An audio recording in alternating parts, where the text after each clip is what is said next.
સમાચાર પાટણથી પ્રાપ્ત થઈ રહ્યા છે। પાટણના સિદ્ધપુર પંથકમાં વરસાદ, ભારે વરસાદથી નદીમાં પાણીની આવક। કાલેડા ગામ પાસે પસાર થતી નદીમાં નવા નીર આવ્યા છે। તો પાટણના સિદ્ધપુર પંથકમાં વરસાદ છે। નદી પર જે કોઝવે બનાવવામાં આવ્યો છે તેની પર પણ પાણી ફરી વળ્યા છે। વાહન ચાલકોને સાવચેત રહેવા માટે ચોક્કસ કહેવામાં આવ્યું છે કે આ વહેતા પાણી પરથી પણ વાહન ચાલકો પસાર થતા નજરે પડ્યા છે।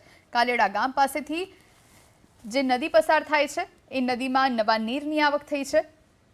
આ તરફ ખેડૂતો ખુશખુશાલ બન્યા તો બીજી તરફ લોકોને પણ હાલાકી વેઠવાનો વારો આવ્યો। સમાચાર રાજકોટથી પ્રાપ્ત થઈ રહ્યા છે। રાજકોટની વાગડ ચોકડી પાસે સ્થાનિકો વિરોધ કરી રહ્યા છે। બિસ્માર રસ્તા પાણી ભરાતા સ્થાનિકોમાં આક્રોશ જોવા મળ્યો। ટેબલ મૂકીને સ્થાનિકોએ વિરોધ નોંધાવ્યો છે। રસ્તા પર ભરાયેલા પાણીમાંથી વાહન ચાલકો પસાર થવા માટે મજબૂર બન્યા છે।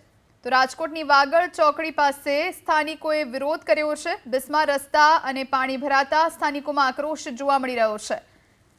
ટેબલ મૂકી સ્થાનિકોએ વિરોધ નોંધાવ્યો છે।